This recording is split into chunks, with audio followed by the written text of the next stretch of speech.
2টি ঘন্টা 3টি ঘন্টা আপনাদের কাছে থাকব, আপনাদের কাছে আসব, সেই জন্য আমাকে অনেক টাকা গুনে দিতে হবে। এই জন্য কি ভাগবতের 2-1টি শ্লোক মুখস্থ করেছি? এই 2টি টাকার জন্যে জন্মজরা ব্যাধি থেকে উদ্ধারের চিন্তা আমি করলাম না। এই জন্য তো ভাগবতে আমি আসিনি। ভাগবতে এসেছি একটা কারণে, অর্থ উপার্জন করার জন্য এসেছি। কিন্তু সেটা কোন অর্থ, সেইটা আমাদেরকে এই ভাগবত শিক্ষা দিছে। সেই অর্থ হচ্ছে যেদিন এই দেহ থেকে প্রাণ পাখি বেরিয়ে যাবে, আমাদের এই দক্ষিণে স্কন্ধে রয়েছে প্রাণ অপান ব্যান উদান সমান 5টা বায়ুরূপে বিরাজ করছেন তিনি পরমাত্মা, যাকে আত্মা বলি। আত্মাকে কাটা যায় না, পোড়া যায় না, ধোয়া যায় না। আত্মা কখনো ধ্বংস হয় না, আত্মা কখনো নশ্বর হয় না। সেই আত্মাটাকে যেদিন এই দেহ নামক এই যন্ত্র থেকে বেরিয়ে যাবে, এই আত্মা, আমাদের কারো কোনো ক্ষমতা নেই 1 সেকেন্ড বেঁচে থাকার।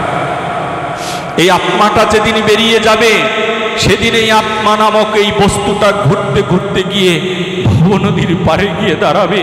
সেদিন এই আত্মাকে কে উদ্ধার করবে? তাই চৈতন্য মহাপ্রভু কলির যুগে এসে বলেছে, যদি তোরা সাধুগুরু বৈষ্ণবের সঙ্গে একবার যাস, যদি বৈষ্ণবের কৃপা একবার পাস, তাহলে তোদেরকে আমি ভবনদীর পারে গিয়ে আমি নিমাই তোদেরকে রক্ষা করে নিব। এখানে সম্পদ নেবার জন্য এসেছি, কিন্তু কোন সম্পদ সেটা একদিন আমরা যাজন করার চেষ্টা করলাম না। তাই তো আমার মহাপ্রভু এসেছে আমাদের মাঝে, যে এখান থেকে যদি বৈষ্ণবের পদধূলি সংগ্রহ করে নিতে পারো, তাহলে ওই ভবনদীর পারে আমি নিমাই দাঁড়িয়ে থাকব তোমাদেরকে রক্ষা করার জন্যে। এত সহজই ধর্ম, সেটাকে আমরা দিন দিন কঠিন করে তুলছি। আমরা কেউ কিছু বলছি না, কেউ প্রতিবাদ করছি না, কারণ আমরা যে বধির, আমরা যে অন্ধ, তাই তো কিছু বলি না।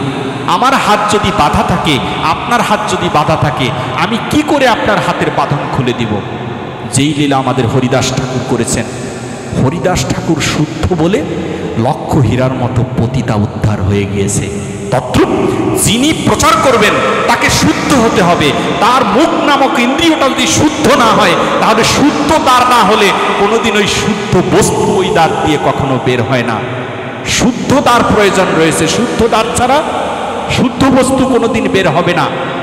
অশুদ্ধ দ্বার দিয়ে কোনোদিন শুদ্ধ বস্তু বের হয় না। যেমন আমাদের ভিতরে বলা হয় নবদ্বার, নবদ্বার দেহের ভিতরে।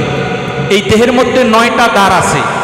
9টা দ্বার কোথায়? লালন সাই গান লিখেছেন না, 8 কুঠরি 9 দরজা। লালনের গান, 8টা কুঠরি আর 9টা দরজা। শুনেছি গান, মাথা ঝুলিয়েছি, কিন্তু 9টা কুঠরি, এই 8 কুঠরি 9টা দরজা কোথায় রয়েছে? এই নবদ্বার। নবদ্বারের শিক্ষা আপনাকে কে দিবে? আপনার পরম দয়াল শ্রী গুরুদেব আপনাকে নবদ্বারের শিক্ষা দিবে।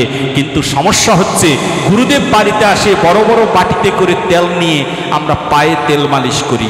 গুরুদেব বাড়িতে আসলে গুরুদেবের জন্য দামি দামি কাপড় চোপড় নিয়ে গুরুদেবকে আমরা প্রশংসিত করার চেষ্টা করি। গুরুদেব বাড়িতে আসলে গুরুদেবের কাছে, গুরুদেব আসছে আমার বাড়িতে এটা জানানোর জন্যে 10 বাড়ির 20 জন বৈষ্ণবকে নিমন্ত্রণ দিয়ে খাওয়াই। এটা তো মূল উদ্দেশ্য নয়। আপনি এগুলো করুন, এটা করার নিয়ম আছে, কিন্তু এটাই যেন মূল উদ্দেশ্য না হয়ে যায়। বড় তেলের বাটি, বড় প্রশংসা, বড় টাকা পয়সা, বড় খাবার দাবার আমার গুরুদেবকে আমি দিচ্ছি, এটা যেন মূল উদ্দেশ্য না হয়। মূল উদ্দেশ্য যেন হয় যে, হে প্রভু, আপনি পরম দয়াল গুরুদেব, আপনি কোনো মানুষ নয়। গুরুদেব কখনো মানুষ নয়, আপনি হচ্ছেন আমার গুরুদেব। আপনার কাছে আমি কেন এসেছি? আমি জানতে এসেছি। আমাকে অজানা আপনি জানিয়ে দেন, যেটা কোনো দিন আমি জানতে পারিনি। একজন শিষ্য যদি ভজন করে, ভজন করতে করতে করতে করতে যদি তার পরম দয়াল গুরুদেবকে কখনো স্মরণ হয়, আমি শাস্ত্র থেকে বলার চেষ্টা করছি, ভজন করতে করতে যদি কোনো শিষ্যের কোনো গুরুদেবকে স্মরণ হয়, তাহলে ওই শিষ্যের আর জীবনে কোনো দিন ভজন করারই প্রয়োজন হয় না। আর যদি কোনো গুরুদেব তার নিজের ভজন করতে গিয়ে ভালোবেসে যদি ওই পরম ভক্তটার কথা মনে হয়, ভক্তের কথা যদি গুরুদেবের স্মরণে আসে, তাহলে সেই গুরুদেব এবং শিষ্য দুইজনেই বৈতরণী পাড়ি দিয়ে যেতে পারে। এত বড় সম্পর্ক এই গুরুদেবের। গুরু ব্রহ্মা গুরু বিষ্ণু গুরুদেব মহেশ্বর গুরুরেব পরম ব্রহ্ম তস্মৈ শ্রী গুরুবে নমঃ। এত বড় শক্তি গুরুদেবের। কিন্তু আমার থেকে যদি কেউ দীক্ষা নেয়, আমি যদি এই কাজটা করি না, আমার থেকে যদি কেউ নেয়, তাহলে আমাকে যদি মনে করেন এই শাওন প্রভু হচ্ছেন আমার গুরুদেব, তাহলে আপনার সব চলে গেল। আপনি যদি মনে করেন উনি আমার গুরু ব্রহ্মা গুরু বিষ্ণু গুরুদেব মহেশ্বর, এই তিনটা জিনিস ওনার ভিতরে অবস্থান করছে, তাই তো আমি ওনার কাছে এসেছি।